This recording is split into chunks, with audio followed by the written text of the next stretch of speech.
They keep telling us that people bartered their goods, gave a chicken and took wheat, gave an apple and got a donkey, and then the Lydians suddenly came along and said, "We minted money. From now on you will use this." And that everyone immediately began to use money. But how did that happen? How did so many people come to be willing to give all their property, even their lifetime, for a tiny piece of metal? How were so many wars fought, countries plundered, for this tiny piece of metal? Because what mattered was not the metal, but the power behind it, whose mark it bore. The year is 700 BCE. In the lands that are today Turkey's western coast, there was then a country that dazzled with its wealth, Lydia. Even in the early ages of antiquity, this splendid country was a center of trade. Of course, trade growing to such a scale also brought many problems with it. There was no problem in small barter, give apples and take pears, give wheat and take eggs. For a man who did not concern himself beyond keeping his household, it was a quite simple transaction. But when things grew, exchanging so many goods was not easy. Neither the value of the goods was known, nor what would be taken in return. A solution had to be found. Something was needed that would price products and make them standard. Yes, you guessed it, the Lydians struck coins of electrum, a mixture of gold and silver. The seal of the state was impressed upon them. This seal was saying, "This piece is of such and such weight and such fineness." Thus the value in everyone's hand was standardized. Whoever the buyer and seller were, they saw the same seal. The duration of bargaining shortened. The worry of, is it short, is it counterfeit, ended. Even among foreigners, exchanges began to conclude with less dispute. The coin ceased to be merely a piece of metal and became the backbone of trade. Of course, this was not accepted at once. The fineness of electrum, by the nature of the alloy, showed variations here and there. For this reason, the value of these coins was debated at first. Yet the seal upon them made it possible to overlook this state of affairs. People trusted the authority behind this seal and the promise that authority gave. The fineness of the coins became more precise, and the figures on them likewise became more standardized. For example, they now more or less understood what a coin bearing the image of a lion represented. The real leap on this matter came thanks to Croesus. Croesus ascended the throne between 560 to 546 BCE and sought ways to end this uncertainty of the alloy. He found the solution in refining the alloy and had pure gold and pure silver struck as separate series. The same marks, two separate metals, fixed fineness and measured weights. Determining the value of money became even easier. Long debates gave way to these elements that could be understood at first glance.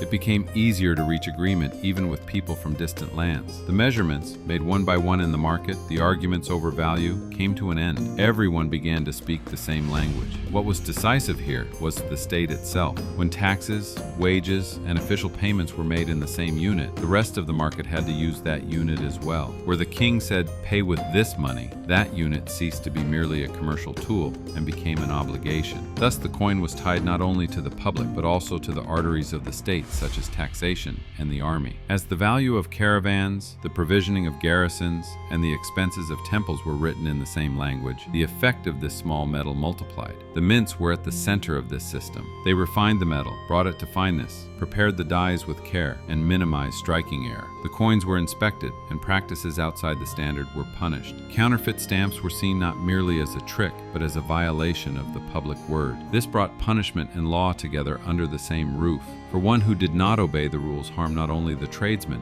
but the whole system. So how did this small mark facilitate trade?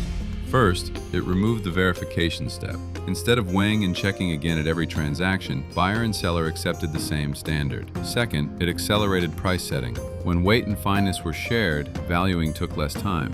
Third, it lowered the risk premium. Since the possibility of counterfeit and shortfall decreased, the discount demanded as a just-in-case receded. Fourth, because the answers to who would enforce the rule and what the penalty would be were known from the outset, a faster and more predictable order of exchange emerged. This model spread across the Aegean region in a short time. Cities struck coins with their own badges. A mark seen in one place could now be read in another. By the time we come to Rome, the portrait on the coin showed who the power behind the money was and who guaranteed that money. Even if the form of money changed, this principle remained the same: a recognized mark, a rule, and the power to enforce that rule. As long as this triad was preserved, the small piece of metal was capable of great things. Of course, this story also has dark sides. When the rule was broken, the balance broke as well. There were attempts to secretly lower the coin's fineness. Although this seemed to provide wealth in the short run, it destroyed trust. Overissuance blurred blurred prices. People went back to weighing the money again, and longer arguments began again.